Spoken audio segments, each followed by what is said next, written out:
Today I would like to bring the sutta. It's in a way a little bit continuation from whatever we discussed yesterday, but maybe not many of you was here. So it's somehow a recent maybe interest. So I see or like ask other monks, and with their help we try to find the poetry or gathas, or like some verses from the suttas, which one verse may contain a lot of deep Dhamma points. So how you may really, if one would like to memorize something very little but containing a lot of Dhamma, so this would be the stuff. So yesterday we also discussed one deep gatha, just one small gatha. It was about like sticky things. Like there was word saṅga, but not saṅga with H, just saṅga without H. And it means bound or attachment or something sticky. Like literally means like the place like a trap where I can stuck and like suffer in a way. So something where I can stuck, long story short. It's called saṅga. And today there would be a verse what a little bit say more about this saṅga. Yesterday we discussed a little bit. So it's from Samyutta Nikaya 4.21, sambahulasuttaṃ. It have many things, but one of the gatha, one of the verse, it's like this. Say, yo dukkhang adukkhaṃ adakkya, yo dukkhang adakkya, yato nidanam. So whoever see or whoever saw the dukkha, the suffering, and on that account, so it's the sutta speak about person who saw a suffering. We will come to this later, what it means. Kame so janantu katan nameya. So the question, it's a question, how one person who saw the suffering, how one who saw the suffering can incline his mind towards sensual pleasure. So if person saw in some way, or like, I don't think that it's only speak about arahant, of course, or about arahant as well, but even a person who have some deep insight, deep understanding, not maybe full understanding, but some even like small kind of insight, what is dukkha, what is suffering, then understanding it deeply, how he may incline his mind towards sensual pleasure. So that's what sutta say, we will come to this. Upadhi viditva sangoti loke. So having known upadhi it's appropriation or attachment or identification, or also they translate like sense of ownership. So I take something as mine. This is mine. Also we come back to it. So he saw it as saṅga, as these sticky things. The things like sense of appropriation he see as something sticky, where he can be stuck. Okay? Taseva jantu vinayaya sikya. And he going to train himself to abandon this upadhi, this appropriation. Okay, this is a gatha. And what it means, it have a lot of things, yeah? So it starts from one who saw a dukkha, one who saw suffering. And maybe we need to a little bit remember what kind of suffering usually Buddha speak. Buddha speak about three kinds of suffering, like dukkha, they call it, like just suffering, like pain, for example. I sit for a long time and I feel pain in the body. I didn't eat for a long time and looking on this juice, I feel hunger, for example. Yeah, it's dukkha. So just painful. This is very obvious for all people. Everyone experiences this and no one can escape. Then next one is viparinama dukkha, they call it. Dukkha because of change. So because things change, that's why they're dukkha. Like now I, for example, feel comfortable, I speak about Dhamma, I like enjoy, but after 10 minutes, 5 minutes, this Dhamma talk finish, I will be suffering. Or anything, like today I'm eating, for example, and then like this food sooner or later finish, and so my favorite food finish and I'm suffer. So anything would like come because of change, especially change of pleasant experience. We have a pleasant experience, this change, we're not happy. So it's also, in a way, we may understand. It's everyone experiences this, and it's common. And the last one is they call saṅkhara dukkha. So the dukkha, what come because things are conditioned. Things are not come by itself. Things have some causes and condition, and they usually have a lot of components, like a car, for example, have so many components. And how often usually people go to repair their car? Very often, like especially when it's not a new car, because so many things, and you need to make it work. Like it's very difficult, and that's why it's like time after time, one thing break, another thing break. So in the same way, all our experience, everything what we can experience, it depends on something. It have many components, and that's why it cannot be ultimately sukha. It cannot be happiness. It have many components, and we need to maintain it. And maintain it, usually it's suffering. It's like it's a work. So it's a just brief summary why, or like when the Buddha speak about dukkha. And so the one person who saw the dukkha in some way, like when it's painful, when it changed, and when it's conditioned, then how he may incline his mind, how he may bend towards the sensual pleasure, so to speak. So it's also maybe understandable, very logical. So if I especially saw sensual pleasure as sometimes dukkha, so like for example, if I eat a lot my favorite dish, I'm suffer after, like there's pain, or if it's a sweet things, I have a diabetes later, or like anything, because I indulge in sensual pleasure, I feel dukkha, I feel painful dukkha. Then if now I enjoy sensual pleasure and it change, this is viparinama dukkha what has been changed. Now as I enjoy, then after some time it's over and I'm suffer because it's over. And because these things conditioned, these things like this food, I mean, someone need to prepare it, someone need to buy it, someone need to like know how to do it. And there is so like even the best cook in the world, sometimes things happen, like the water may be not ideal, or any like you bought from market maybe not ideal ingredient, and the food would be not so as you do it usually. So the things conditioned. And also like for example, my body now, like when I'm sick, I cannot enjoy the food anymore. And I come to teams, but I'm sick, and someone offers for me my favorite food, and people look at me, oh, Bhante, it's your favorite food, please eat.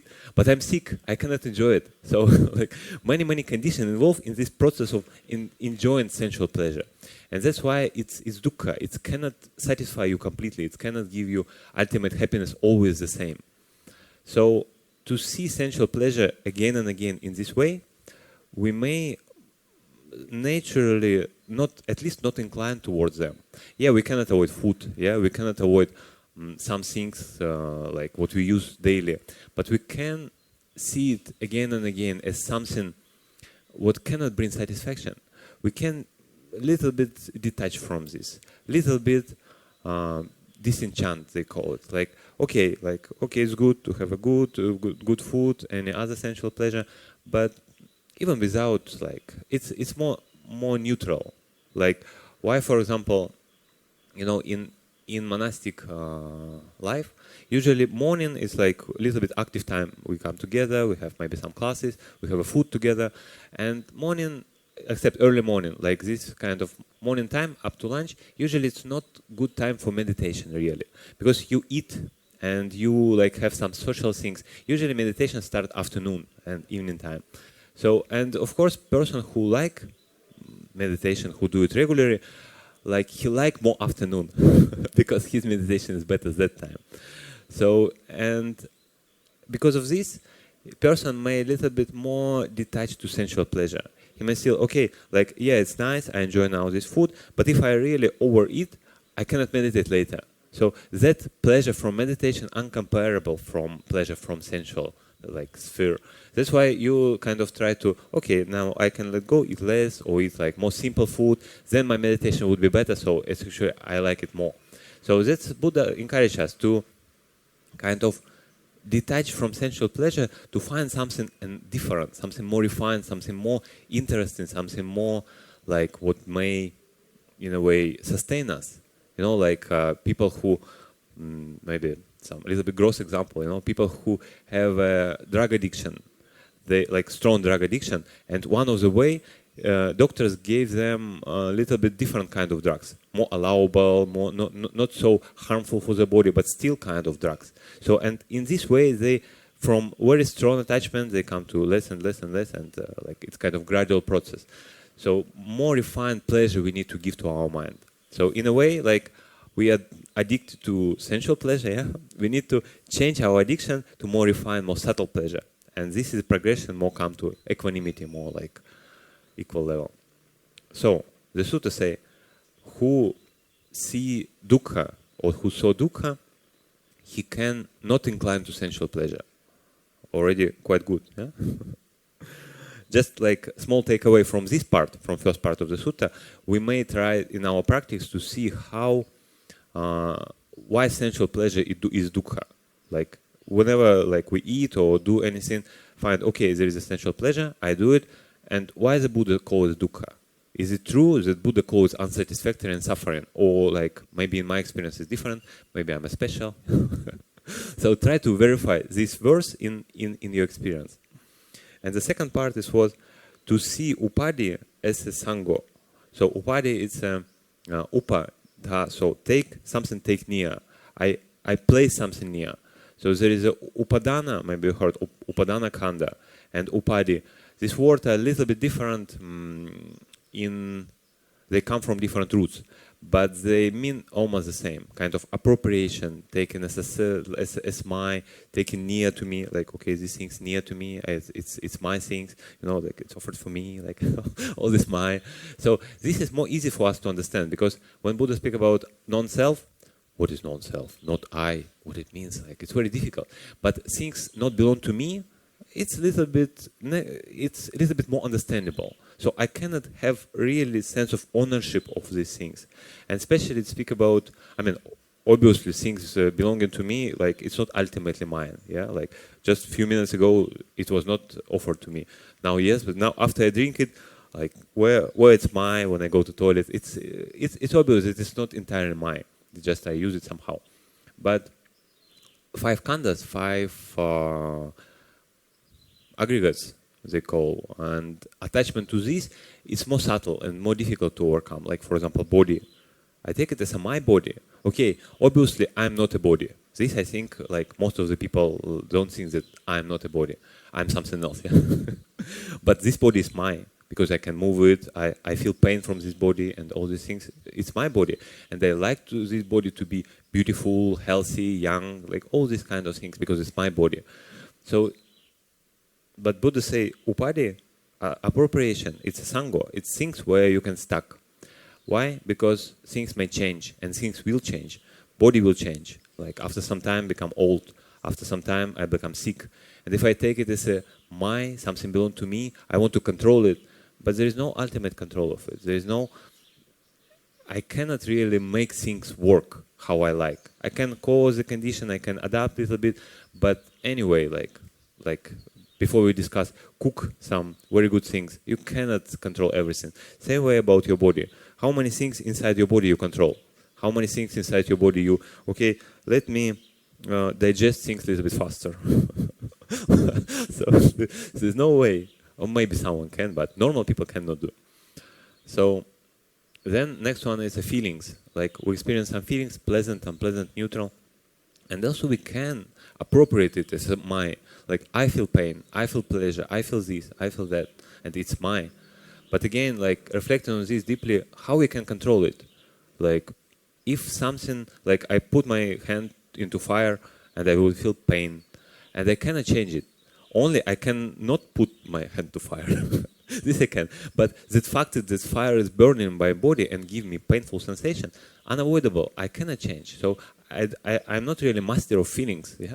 Like some yogis in India, they can lie down on the needles or on the nails.